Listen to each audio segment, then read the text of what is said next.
अगली खबर आगरा से है। आगरा के संरक्षण गृह में लड़कियों के साथ रेप और प्रताड़ित करने का सनसनीखेज मामला सामने आया है। आरोप है कि शाम ढलते ही आश्रम के संचालक और उनके दोस्तों की महफिल सजती थी। इतना ही नहीं, लड़कियों का कहना है कि सोते और नहाते समय गृह में लगे सीसीटीवी कैमरे से उनका अश्लील वीडियो बनाया जाता था। जांच के बाद संचालक के खिलाफ मामला दर्ज कर लिया गया है। आते थे कि वो किसी के सामने मुंह मत खोल देना, वहाँ से कैमरा बंद कर देते थे मारने से पहले। 3 लड़के लेके आए थे अपने वहाँ से आश्रम से, हमारे ऊपर दबाव डाला था उन्होंने। बैठी हुई थी वहाँ पे, बैठी हुई थी तो मेरा किसी ने हाथ पकड़ने की कोशिश करे थे। ये कहानी उन बदनसीब महिलाओं और बच्चों की है जिन्हें सरकारी सहारे के नाम पर शेल्टर होम में रखा गया था।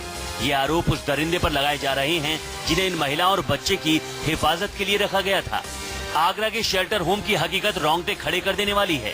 आरोप के मुताबिक हर रोज इन लड़कियों में से कोई न कोई संचालक और उसके दरिंदे बेटे का शिकार होती थी।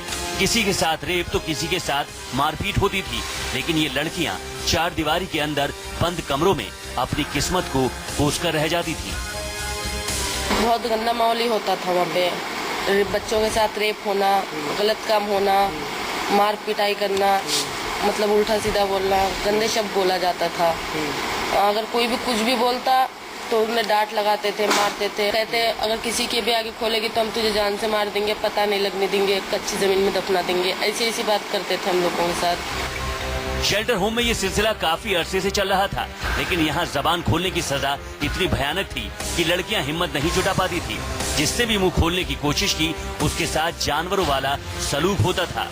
कमरे में बंद कर खाना पीना बंद कर दिया जाता था। कमरे में बंद कर देते ले जाके, खाना पीना नहीं देते कई दिन तक, बुरा हाल बनाते थे। मार पिटाई करते थे, दारू पी के आते थे और ऐसे करते थे। अब परिवार में झगड़ा होती तो हम मुझे मारते थे। सरकारी शेल्टर होम पंचशील आश्रम में रेप और जुल्म की कहानी यहीं खत्म नहीं होती। हर शाम संचालक और उसके बेटे शराब की महफिल जमाते थे और फिर शुरू होता था शोषण का सिलसिला। ऐसे हाथ पकड़ के ऐसे करते थे और मार पिटाई करते थे। दारू पी के आते थे, बदतमीजी से बात करते। अगर हम सर को बताना चाहते थे, सर कहते कोई बात नहीं, तो तुम्हारा भाई है, ऐसा कर रहे तो कर ले दो। फिर हम मुंह बंद करके चुप होकर बैठ जाते थे। फिर ऐसे ही बोला था मैंने, तो हमें 4 दिन तक खाना नहीं दिया था उन्होंने। एक रूम में बंद कर दिया था, बहुत मारा था उन्होंने, बहुत। बड़े अधिकारियों की जांच के दौरान जब लड़कियों ने मुंह खोला तो सभी के होश उड़ गए। परत दर परत पंचशील आश्रम की सच्चाई बाहर आने लगी और लड़कियों के साथ हो रहे रेप और जुल्म के सबूत मिलने लगे। शिकायतों के आधार पर city magistrate Shrimati Rekha Chauhan madam के द्वारा जांच की गई थी, जिसमें तमाम खामियां नजर आई, कुछ आपराधिक कृत्य नजर आए, जिसमें एक बालिका की संदिग्ध मृत्यु और एक मूक बधिर महिला के साथ दुष्कर्म की बात सामने आई। बालिकाओं को खाना न देना, उनके साथ मारपीट करना, ये सब सारे तथ्य सामने आए हुए हैं। शुरुआती जांच के बाद मामले को सच पाते हुए विभाग ने पुलिस में मामला दर्ज करा दिया। संचालक और उसकी पत्नी को रेप और प्रताड़ना के मामले में नामजद अभियुक्त बनाया गया है।